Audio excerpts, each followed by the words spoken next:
Elizabeth McLauchlin, realtor at the Engel Volkers, here with Stephen Moreno with Capital City Mortgage Loans.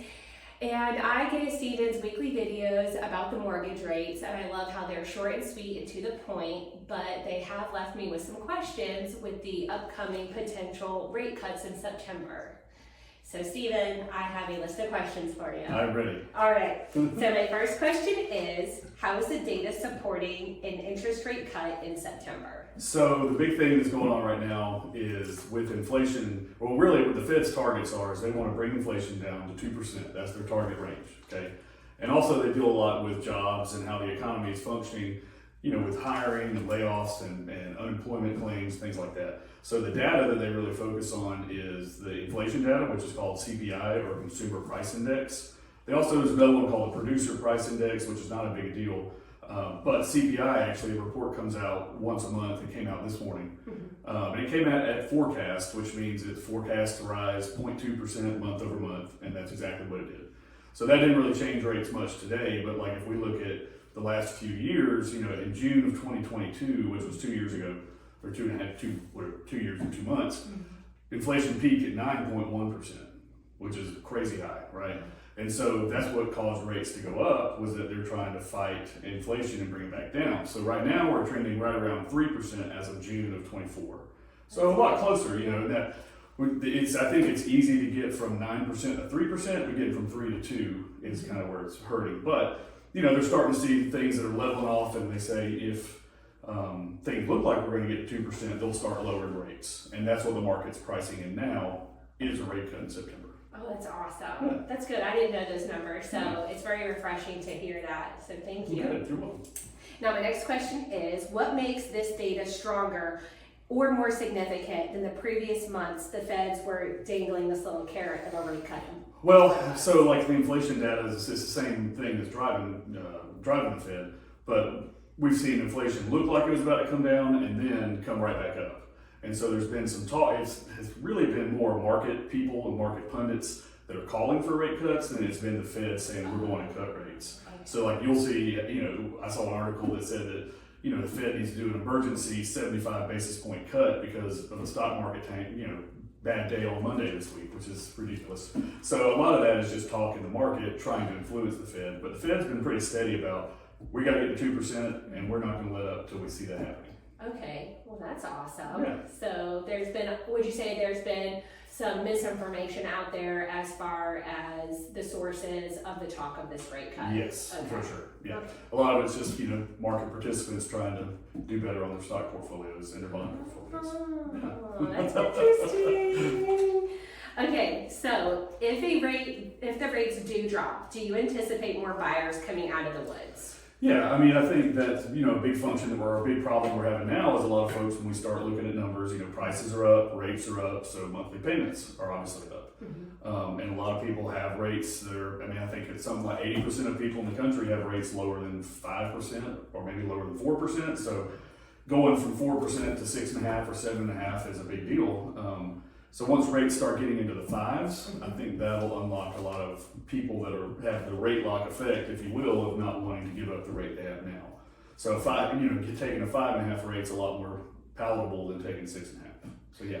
Now, do you see more sellers potentially if the rates do fall? Do you see more sellers being willing to purchase like a 1 point discount and buy down? Yeah, I mean, we're seeing a lot of buy downs now. Okay. You know, people are willing to pay a point or even sometimes 2 points to really get the payment where they want it to be.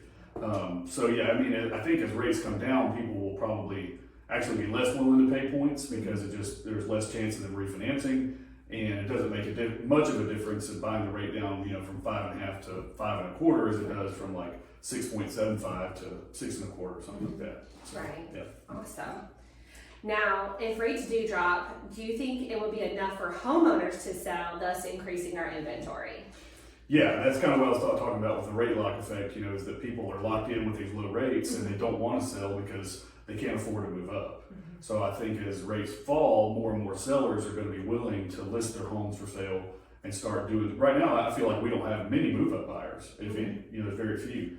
And so as that happens, people are going to be. There's a lot of pent-up demand, So as rates drop and people are like, well, going from, like I said, 3.5 to 5.5 is not as big of a jump. So yeah, for sure it should. Well, hopefully. Yeah.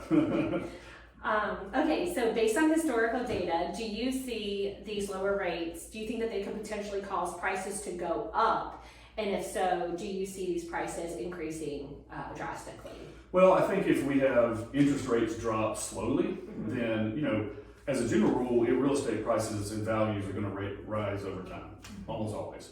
And I think if we have a gradual drop in rates, then that'll be more healthy for the market than if we had like a fast drop. If we had we dropped 2 points in the course of a few months, then that's going to create a feeding frenzy or a buyer's frenzy or whatever you want to call it, and that will cause bidding wars again, which will get us, we're in an unhealthy position in the market now because of what happened with low rates and people moving around during COVID. And so if we have that same kind of precipitous drop to some ridiculous rate number, then we're going to push prices up even further. Okay. So I can see it being a slow drop is healthy for the market, whereas a fast drop would be sort of problematic for housing prices. Yeah, I think so. For people looking to avoid paying more for a home if rates fall, would you suggest buying now so they can potentially quickly build equity and then refinance? Right. Well, the old idiom is that the best time to buy real estate is now, right? Because prices are generally going to go up. There's going to be cycles in the market where we might have a little bit of a decline in value over a short period, but over long periods, yes. So if you've got a house that you want to buy, probably it's worth, the value of it today is less than what it will be next year, more than likely. And, once you have the house, you can refinance anytime it makes sense to reduce your rate. So yeah, the answer is yes. If you're ready to buy now and you have a house you like, go on and get it. Let that equity build up and then you can refinance in the future. Awesome. And now my last question actually is geared towards refinancing. So are there any limitations on refinancing after purchasing a home, like the time period? Right, so the answer is it depends. Okay, so there's typically 4 major loan programs, which are FHA, VA, USDA, and conventional.